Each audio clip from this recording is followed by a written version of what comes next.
பொதுவா மலர்களை பிடிக்காத மனிதர்களே கிடையாதுன்னு தான் சொல்லணும். கவிஞனோட வரிகள்ல இருந்து கரடு முரடான மனுஷனோட மனசுக்குள்ள வரைக்கும் இந்த மலருக்குன்னு ஒரு தனி இடம் இருக்கதாங்க செய்யும். அதுவும் மலருக்கு மயங்காத பெண்கள் தான் இந்த பூமியிலையும் இருப்பாங்களா? எப்படி பச்சை பசேல்னு இருக்கிற வயலை பார்த்தா கண்ணுக்கு ஒரு குளிர்ச்சியோ அதை விட ஒருபடி மேல போய் இருக்கும் இந்த வண்ண வண்ண வாசனையான மலர்கள் பாக்குறப்ப. மல்லி, பிச்சி, முல்லை, தாமரைன்னு வகை வகையா இருந்தா கூட ரோஜாக்குன்னு ஒரு தனி மவுசு தான். இந்த ஒரு மலர் தான் பல நிறங்கள்லையும் பல வடிவங்கள்லையும் என் வாசனையில கூட ஒண்ணுக்கு ஒண்ணு தன்னை வேறுபடுத்தி காட்டும்.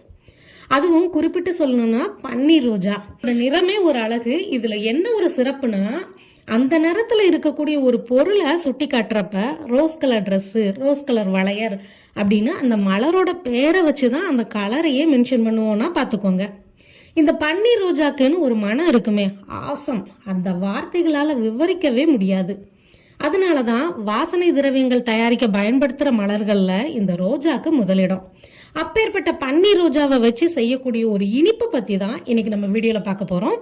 வெல்கம் டு தென்றல் ஹோம் கேர் ப்ராடக்ட்ஸ். தெரிஞ்சுக்கலாம் வாங்க பகுதியில இன்னைக்கு நம்ம பார்க்க போறது ரோஜா குல்கந்து. ரோஜா இதழ்களை கொண்டு செய்யப்படுற இந்த குல்கந்துக்கு செரிமான அமிலங்களோட சமநிலையை சீர் செய்யற சக்தி அதிகமாவே இருக்கு. மேலும் பசியை கட்டுப்படுத்தவும் மலச்சிக்கலை சரி செய்யக்கூடிய தன்மையும் இதுக்கு இருக்கு. குறிப்பா கர்ப்பிணி பெண்களுக்கு ஏற்படக்கூடிய மலச்சிக்கலை இது சுமூகமா தீர்த்து வைக்குது. அவங்க வெந்நீல இந்த குல்கந்த கலந்து குடிக்கிறப்ப மலம் ஈஸியா வெளியேறும். உடல் உஷ்ணம் அதிகரிக்கிற போதும் கார உணவுகளை அதிகமா இன்டேக் எடுத்துக்கிறதுனாலையும் நிறைய பேருக்கு வாய்ப்புண் பிரச்சனை வரும். அவங்க ரசாயனம் கலந்த மருந்துகள் மற்றும் சிறப்புகளை பயன்படுத்துறதுக்கு பதிலா இந்த குல்கந்த பயன்படுத்துறப்ப அது உடலை குளிர்விச்சு வாய்ப்புண் மற்றும் புண்ணுனால ஏற்படக்கூடிய எரிச்சலை சரி செய்யுது. சிலர் பித்தத்தினால அவஸ்தைப்படுவாங்க. ஒரு சிலருக்கு இந்த பித்தம் அதிகமாகி கிறுகிறுப்பு, கொமட்டல், வாந்தி மாதிரியான பிரச்சனைகள்லாம் வரும். உங்களுக்கு இந்த குல்கந்த அடிக்கடி கொடுத்துட்டு வர்றப்ப இந்த பித்தம் சார்ந்த பிரச்சனையில இருந்து வெளிவரலாம். முடி வளர்ச்சிக்கு உதவும், ஞாபக சக்தியை அதிகரிக்கும். இயல்பாவே ரோஜாவுக்கு துவர்ப்பு சுவை உண்டு. அதனால இது இதயத்துக்கும் கல்லீரலுக்கும் நன்மை பயக்கக்கூடியதா இருக்கு. குல்கந்து உடல்ல உள்ள அத்தனை ராஜ உறுப்புகளையும் பலப்படுத்தக்கூடியது. வாய் துர்நாற்றம், வியர்வை நாற்றம் முதலான உடல் நாற்றங்களையும், சிறுநீர் தாரை எரிச்சல், மலவாய் எரிச்சல் போன்ற எரிச்சல்களையும் சரி செய்யக்கூடிய வல்லமை இந்த ரோஜா குல்கந்துக்கு இருக்கு. உங்களுக்கு மாதவிடாய் காலங்கள்ல ஏற்படக்கூடிய அத்தனை விதமான பிரச்சனைகளையும் வெள்ளைப்படுதலையும் சரி செய்ய வல்லது இந்த குல்கந்து. ஆண்களோட விந்தணு குறைபாட்டை சரி செய்யும். முகப்பருக்கள் ஏற்படுறத தடுக்குது. ஆல்ரெடி வந்த முகப்பருனால ஏற்பட்ட கருமை தழும்புகளையும் மறைய வைக்குது இந்த குல்கந்து. வெயில் காலங்களில் ஏற்படக்கூடிய அதீத வியர்வை, உஷ்ணம், வேர்க்குரு, உடல் சோர்வு மற்றும் சருமம் சார்ந்த அத்தனை பிரச்சனைகளையும் சரி செஞ்சு உடம்ப தகன்னு தங்க மாதிரி ஜொலிக்க வைக்கக்கூடிய தன்மை இந்த குல்கந்துக்கு இருக்கு. மன அழுத்தத்துக்கும் தூக்கமின்மைக்கும் மிகச்சிறந்த உணவுன்னு இதை சொல்லலாம்.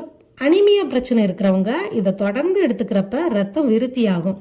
வாயு தொல்லை மற்றும் அஜீரணத்தை சரி செய்யும். இந்த குல்கந்த 21 நாட்கள் தொடர்ந்து சாப்பிட்டு வந்தா ஜீரண மண்டலம் ஸ்ட்ராங்கான மண்டலமா மாறும். இப்படி சாப்பிட ஆரம்பிச்ச 3 நாட்கள்லயே கண் குளிர்ச்சி அடைகிறத கண் கூட காணலாம். இதயத்துக்கு இதமானது, சிறுநீரகத்துக்கு சிறந்தது இந்த ரோஜா குல்கந்து. அன்கண்ட்ரோல்டு டயபெட்டிஸ் பேஷண்ட்டை தவிர சின்னவங்கள்ல இருந்து பெரியவங்க வர அத்தனை பேருமே இதை சாப்பிடலாம்.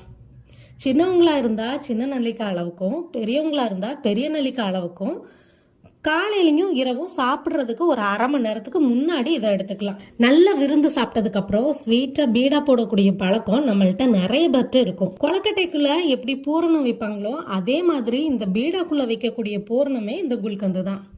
இதை பார்த்துட்டு இருக்க எத்தனை பேருக்கு ரோஸ் மில்க் பிடிக்கும்? கை தூக்குங்க. சரி எண்ணிட்டா, கையை கீழே போட்டுருங்க. கூட்டத்தில் யாரோ ஒருத்தவங்க 2 கையும் தூக்குன மாதிரி இருந்துச்சு. அவ்வளோ பிடிக்கும். கடைகளில் நீங்கள் குடிக்கிறது ரோஸ் கலரில் கலந்த கெமிக்கல் பாலைத்தானே தவிர ரோஸ் மில்க் இல்லை. அவங்களுக்கு ஒரு சின்ன டிப்ஸு, நாட்டு மருந்து மற்றும் ஆர்கானிக் கடைகளில் கிடைக்கக்கூடிய ரோஸ் சிரப்பை வாங்கிக்கோங்க. இல்லைன்னா நல்லா காய்ச்சி ஆற வச்சு கெட்டியான பாலில் இந்த ரோஜா குல்கந்த ஒரு 2 ஸ்பூன் ஆட் பண்ணி லைட்டா ஜில்லுன்னு குடிச்சு பாருங்க. சும்மா ஜம்முன்னு இருக்கும். ஃப்ரெண்ட்ஸ், இந்த ரோஜா குல்கந்து பத்தின இந்த பதிவு கண்டிப்பா உங்களுக்கு பயனுள்ளதா இருந்திருக்கும் நான் நம்புறேன். இதே மாதிரி இன்னொரு நல்ல பதிவோட நாளைக்கு நான் உங்களை சந்திக்கிறேன். அது வரைக்கும் உங்களிடமிருந்து விடைபெறுவது தென்றல் ஹோம் கேர் ப்ராடக்ட்ஸ், தூத்துக்குடியிலிருந்து உங்கள் கோமதி நாகராஜன். நன்றி, வணக்கம்.